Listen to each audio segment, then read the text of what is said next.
The Lord is our Father, and as the Father, He will not let us do naughty things without a disciplinary action. You bring me one human being that lived anywhere near Jesus Christ of Nazareth lived. Impossible. You bring me, whoever you want to bring. Come on, let's go. I am ready. Show me a life of a religious figure, of a philosophical figure, of a political figure, anyone. You bring me anyone. No one ever lived like Jesus. The holiness, the purity, the perfection, the excellence, the glory of Jesus Christ. No one. And we've said this before, and I'll say it again. If anybody wants to compare the Lord Jesus with any other religious figure, or whichever that figure is, let's say I'll go with you and let's compare. But I will tell you this, my dear friend. If you say your religious figure came with morals, with ethics, with values, with principles, okay, no problem. The ultimate your religious figure could have achieved in their life on earth was to change a bad person into a good person. With those teachings, with those morals, with those values, the ultimate they could have achieved was to change a bad person into a good person. Jesus Christ of Nazareth, all glory to His holy name, He did not come to change a bad person into a good one. He came to change a dead person into a living one. In this, there is no comparison. Everyone falls short. Jesus stands alone, so unique, so highly exalted and elevated beyond every religious figure and every human being. He is the only one that said, if you believe in my word, even if you die, you will live. But if you take my body and drink my blood, you will live in me forever. Jesus promised life and eternal one too. No one ever dared to promise humanity eternal life except Jesus Christ of Nazareth. So, in this alone should raise a humongous question mark to you, my dear friend. You need to find out more about Jesus Christ. Why is He so unique? Why is He so special? Why? Why?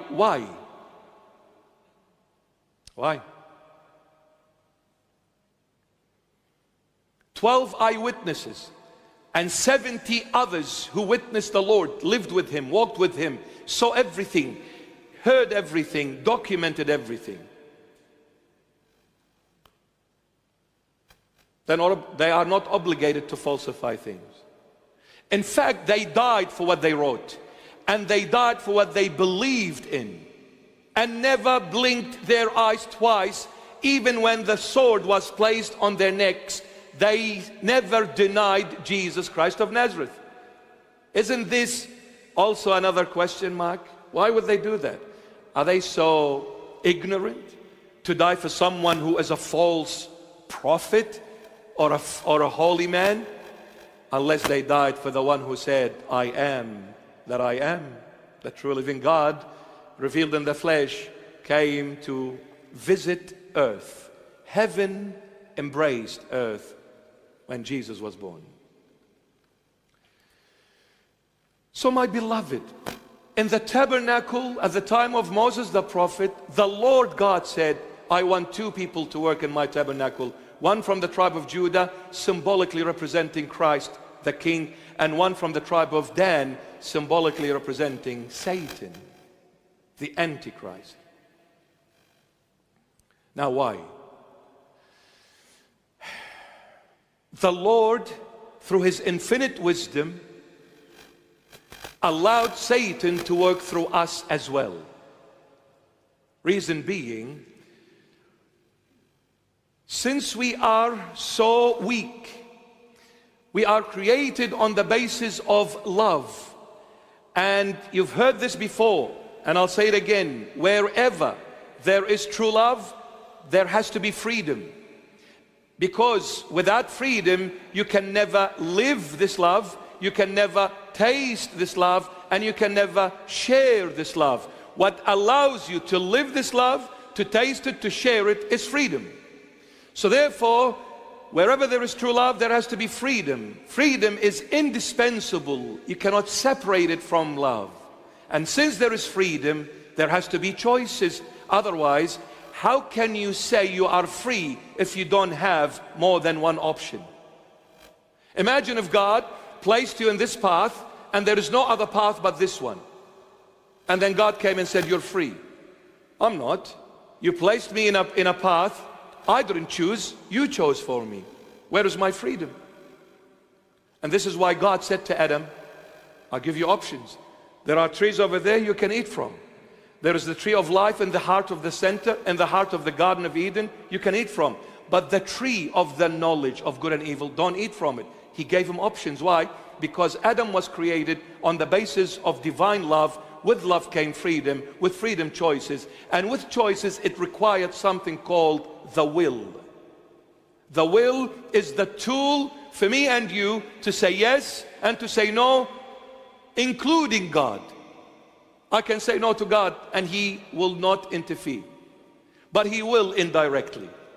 But directly He won't, until I allow Him freely, willingly, based on love. Come God and do as you please. He won't, until we call Him.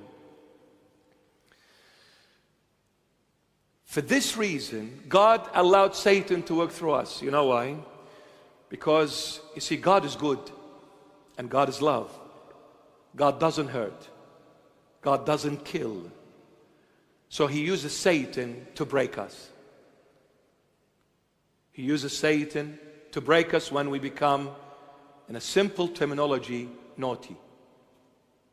He didn't laugh. When we veer off the road, God will allow Satan to come and smack us. So there are two working in this tabernacle, temple.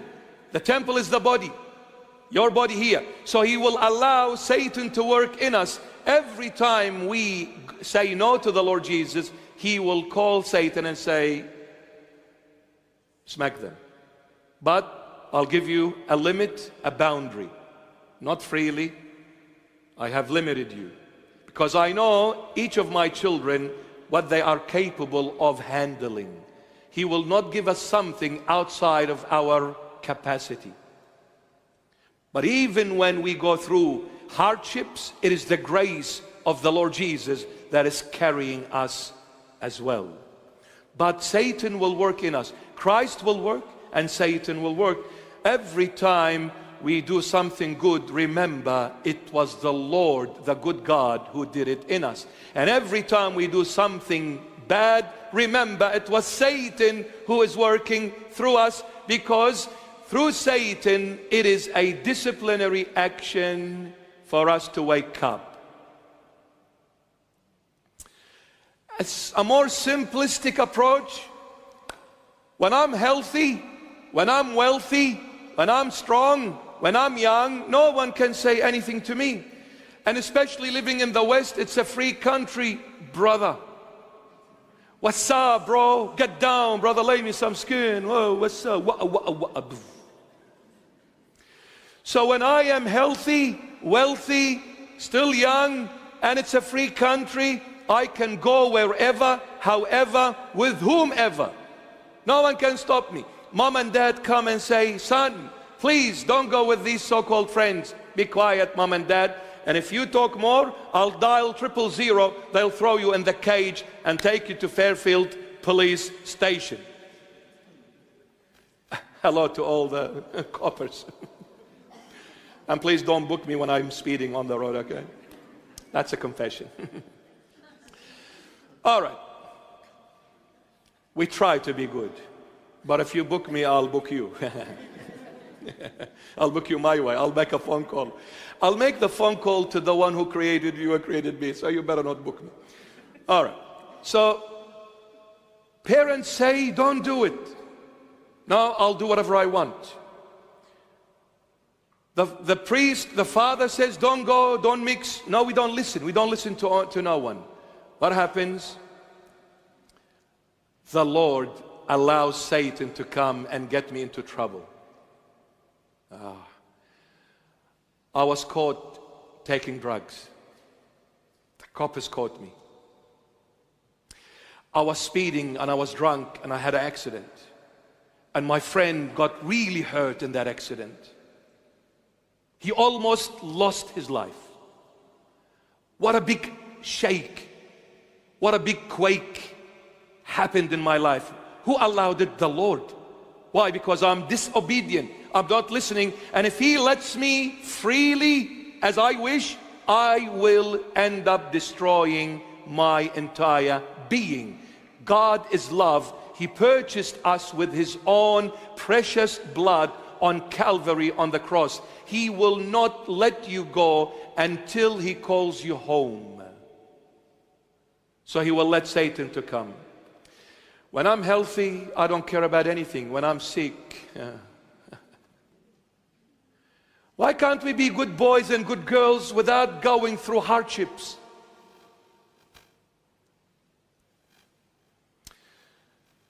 The Lord is our Father.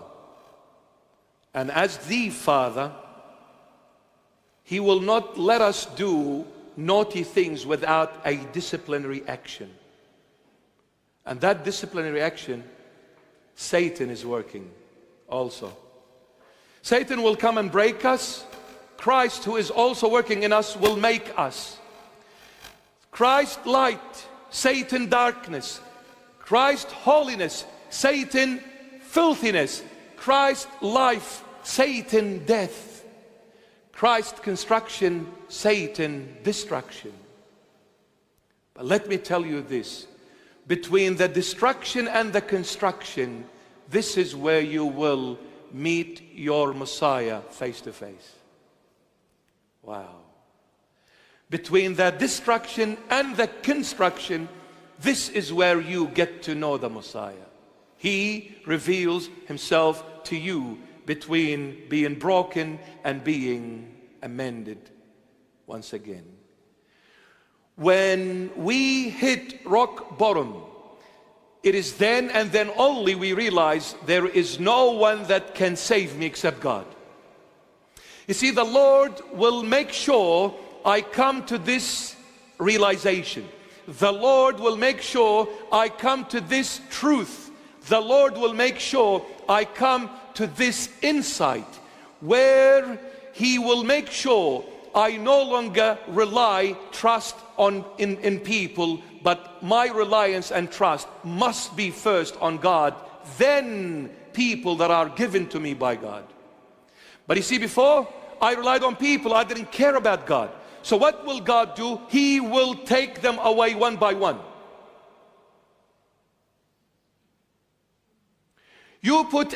Take this as an advice, okay? And don't try it, it's dangerous. You put anyone before the Lord, He will take that person from you. And He will make sure that the people that you thought they were the one and only for you, you will realize there is only one who is the one and only, and that is Christ the King. No one can love you, can help you, no one can support you more than Jesus. No one.